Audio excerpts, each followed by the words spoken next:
Mars' atmosphere could have been rich in oxygen 4 billion years ago, well before Earth's air became augmented with the gas.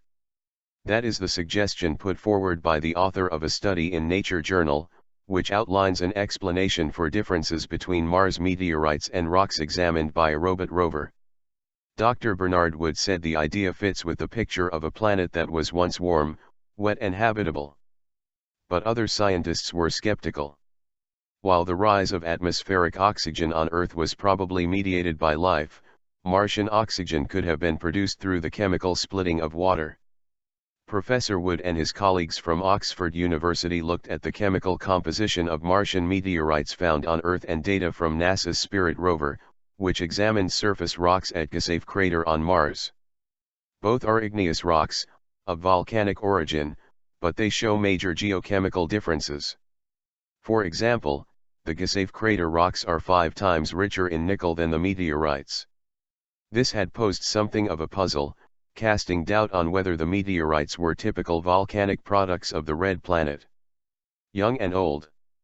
What we have shown is that both meteorites and surface volcanic rocks are consistent with similar origins in the deep interior of Mars, but that the surface rocks come from a more oxygen-rich environment, probably caused by recycling of oxygen-rich materials into the interior, Professor Wood explained.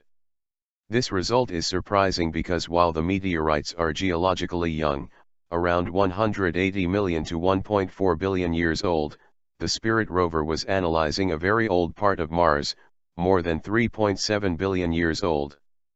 Whilst the researchers conceded that large regional variations in the geological composition of Mars could not be ruled out, they argue in their paper that these differences arose via subduction, in which rocks are recycled in the planet's interior. Dr. Wood, James Tuff and John Wade from Oxford propose that the Martian surface became oxidized early in its history, and that these surface rocks were drawn into the shallow interior and recycled back to the surface during volcanic eruptions around 4 billion years ago. The meteorites, by contrast, are much younger volcanic rocks that emerged from deeper within Mars and so were less influenced by this process. Although material can become oxidized in the presence of free oxygen gas, it is not essential for oxidation reactions to occur.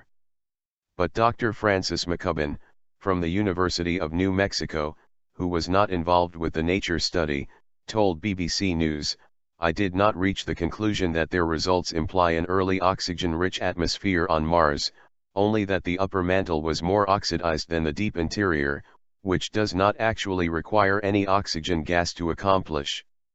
I agree with the overarching conclusions of this work that there are substantial redox gradients with depth on Mars, and this could be potentially very important for Mars habitability because some organisms can take advantage of redox, reduction oxidation, reactions and use them as an energy/food source."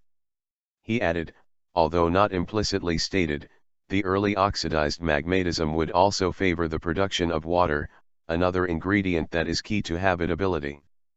On alternative possibilities to atmospheric oxygen, Professor Wood told BBC News, one is that Mars was an initially oxidized planet.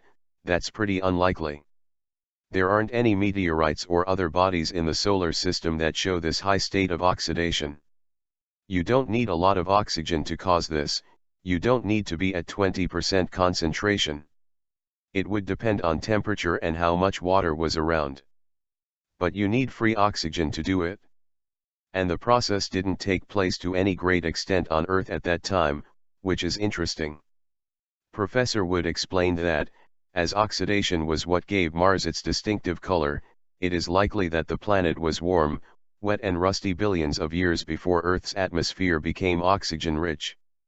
He added, the principal way we would expect to get oxygen is through photolysis of water.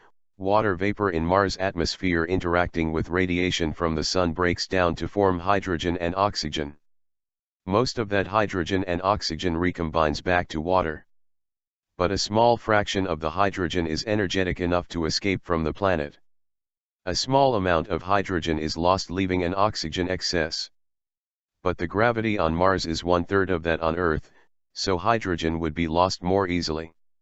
So the oxygen buildup could be enhanced on Mars relative to Earth.